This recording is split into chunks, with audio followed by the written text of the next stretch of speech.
Hello everyone, কেমন আছে সবাই? সবাইকে স্বাগত জানাচ্ছি মিতুস কিচেনে।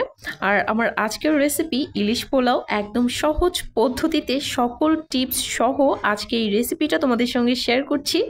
আশা করছি সবার কাছে ভালো লাগবে। আর পোলাওটা দেখেই বুঝতে পারছো কতটা ঝরঝরে হয়েছে, আর খেতেও কিন্তু দুর্দান্ত স্বাদের। একদম সকল টিপস সহ যদি তোমরাও রেসিপিটা করো, তোমাদেরটাও কিন্তু একদম পারফেক্ট হবে। কথা না বাড়িয়ে মূল রেসিপিতে চলে যাচ্ছি। প্রথমে আমি এখানে পেঁয়াজ কেটে নিয়েছি আর আদা রসুন নিয়েছি। প্রথমে পেঁয়াজ আর আদা রসুন একসাথে আমি ব্লেন্ড করে নিব।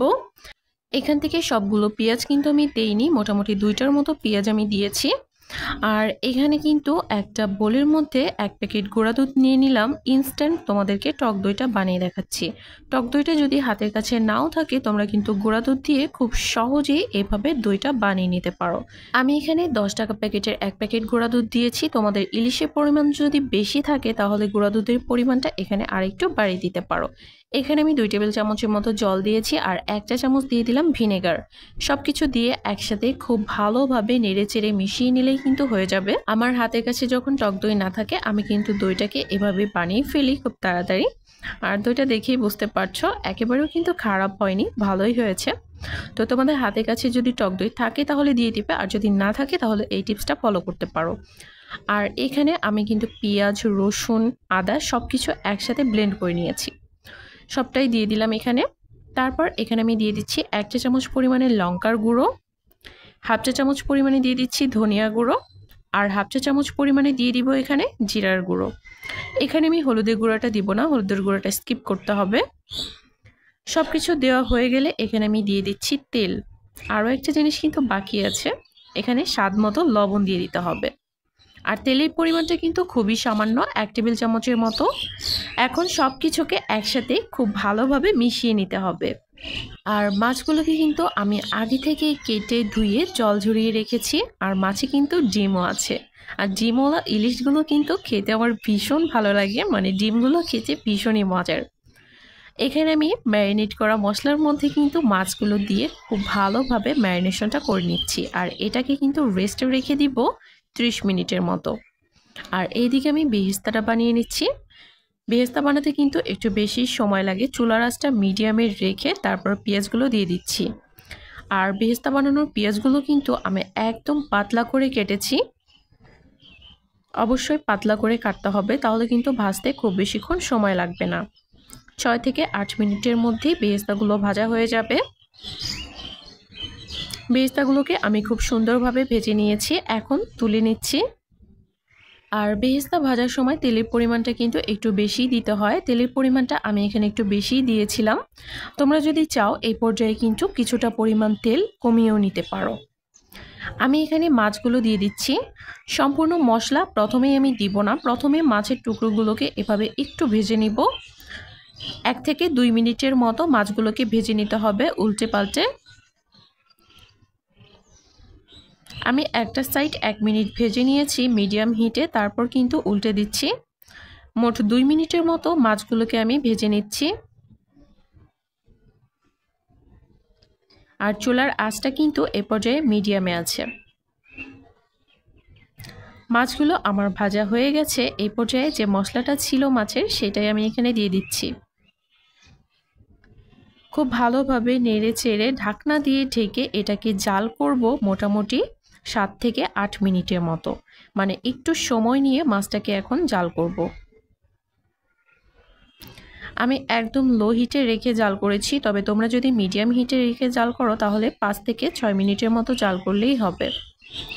এখন আমি মাছের পিসগুলোকে তুলে নিব।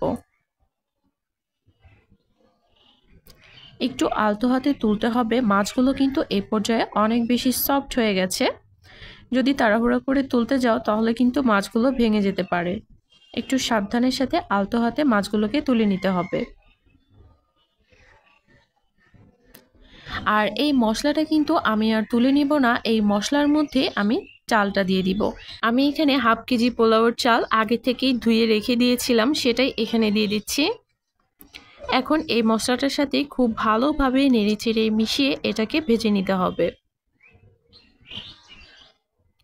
আমি একটু সময় নিয়ে মিডিয়াম হিটে চালটাকে ভেজে নিব প্রায় 5 থেকে 6 মিনিটের মতো। আর এর মধ্যে আমি দিয়ে দিলাম কয়েকটা দারচিনি আর এলাচ। খুব ভালোভাবে নেড়ে চেড়ে আমি ভেজে নিয়েছি। আর তারপর এখানে আমি জল দিয়ে দিচ্ছি।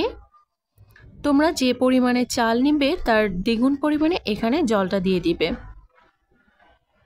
আমি যেহেতু হাফ কেজি পরিমাণে চাল নিয়েছি তাই জলটা আমি এখানে 1 কেজি মতো দিয়ে দিচ্ছি। জলটা দিয়ে দিয়েছি, একটু নেড়ে চেড়ে মিশিয়ে নিচ্ছি ভালোভাবে। তারপরে কিন্তু চুলার আঁচটা আমি বাড়িয়ে দিয়ে জাল করে নিব প্রথম পর্যায়ে। আর এই পর্যায়ে আমি ঢাকনাটা দিয়ে দিচ্ছি। যখন বলক চলে আসবে তখন কিন্তু ঢাকনাটা সরিয়ে দিতে হবে। আর এই পর্যায়ে কিন্তু আমি লবণটাও একটু টেস্ট করে নিব, কারণ পরবর্তীতে এখানে কোনো রকম লবণ আমি অ্যাড করিনি। লবণটা একটু টেস্ট করে নিচ্ছি। এখানে আরও একটু সামান্য লবণ দিতে হবে। আমি একটু সামান্য লবণ দিয়ে দিলাম। আর কয়েকটা কাঁচা লঙ্কা ফালি করে নিয়েছি, সেটাও দিয়ে দিলাম। এখন আবারও ঢাকনা দিয়ে ঢেকে কিছুক্ষণের মতো জাল করে নিব, মোটামুটি 5 মিনিটের মতো। তারপর যখন এরকমভাবে বলক চলে আসবে সেই পর্যায়ে আমি ঢাকনাটা তুলে নিয়েছি। আর চুলার আঁচটাও কিন্তু এ পর্যায়ে কমিয়ে দিতে হবে। পোলাওতে যদি জলের পরিমাণটা বেশি হয় তাহলে কিন্তু পোলাওটা আর ঝরঝরে হয় না, তাই মাপ করে কিন্তু জলটা দিতে হবে। বলক চলে আসার পরে কিন্তু আমি চুলার আঁচটা মিডিয়ামে রেখেছি। আর এরপরে জাল করে নিয়েছি প্রায় 7 থেকে 8 মিনিটের মতো। আর জলটা কিন্তু এখন পুরোপুরিভাবে শুকিয়ে গিয়েছে। এই পর্যায়ে আমি এখানে 1 চা চামচ পরিমাণে চিনি দিয়ে দিলাম। চিনিটা দিয়ে দিলে কিন্তু খেতে বেশ ভালো লাগে। খুব ভালোভাবে চিনিটা দিয়ে নেড়ে চেড়ে মিশিয়ে নিতে হবে। তবে তোমরা চাইলে কিন্তু চিনিটা স্কিপ করতে পারো, তবে আমার মতে চিনিটা দেওয়াই ভালো। তারপর আমি ওপর থেকে বেরেস্তা ছিটিয়ে দিচ্ছি আর মাছগুলোও দিয়ে দিব। আর যে কোনো পোলাও রান্না করার ক্ষেত্রে পোলাওটা যদি ঝরঝরে না হয় তাহলে কিন্তু খেতে ভালো লাগে না। তাই অবশ্যই সকল টিপস ফলো করে কিন্তু পোলাওটা রান্না করার চেষ্টা করবে। এই পর্যায়ে কিন্তু এখানে কোনো রকম জল নেই। এই পর্যায়ে আমি এটাকে একটু স্টিম করে নিব, মানে একটু দমে বসিয়ে দিব। মোটামুটি প্রায় 10 থেকে 15 মিনিটের মতো এভাবেই রাখবো, একদম লো আঁচে। তোমরা চাইলে কিন্তু নিচে একটা তাওয়া বসিয়েও রাখতে পারো, যেন নিচ থেকে পুড়ে না যায়। ফিরে আসছি 15 মিনিট পর। দেখতেই পাচ্ছ কতটা সুন্দর হয়েছে পোলাওটা, একদম ঝরঝরে হয়েছে আর খেতে দুর্দান্ত হয়েছে। সকল টিপস ফলো করে তোমরাও যদি এভাবে বাসায় বানাও, আশা করছি তোমাদেরটাও একদম পারফেক্ট হবে। আর এতক্ষণ ধৈর্য ধরে ভিডিওটা দেখার জন্য অসংখ্য ধন্যবাদ। যারা যারা এখন আমার চ্যানেলটি সাবস্ক্রাইব করোনি অবশ্যই সাবস্ক্রাইব করে দিবে, আর যারা অলরেডি করেছে তাদেরকে অসংখ্য ধন্যবাদ। আজকে এখানেই বিদায় নিচ্ছি।